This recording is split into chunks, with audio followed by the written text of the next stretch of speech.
नमस्कार जय जगन्नाथ आम आसिक रहीचु केशवाल रे तो मु आपण मानक आमर नुआ घरटी देखौची केमिति हिच आपण माने कमेंट रे निश्चित जणेबे आम निज घर नुहे मो रेंट रे रहीचु तो चलत मु आपण मानक आमर घरटी देखौची तो फास्ट मु आपण को बेडरूम देखु देखो तो केते बड़ होईची भल होईचिला तो सेठी टॉयलेट अछि तापर आम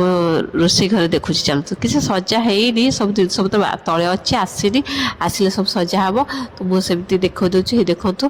पु बालकोनी जाकि खेलुची भल लगुच तो सी एकुटिया से खेलुची मु जा पाखक तो आम माँ झी अच्छु से अच्छा तले जिनस पतर सब आनुच्च पु कह मामा मुझे खेली मत ये भल लगुच गाँव को आम जानी आम ये हाँ आम ये रहा कि आसचे रूम सजासज कर सारा विश्वास करूँ तो मुझे एत जोर बिंदुची मु कहली जाऊँ आग टे रेस्ट करे तो मुझे बालकोनी बसी रेस्ट नौ भिडियो भल लगे सब्सक्राइब निश्चित जय जगन्नाथ।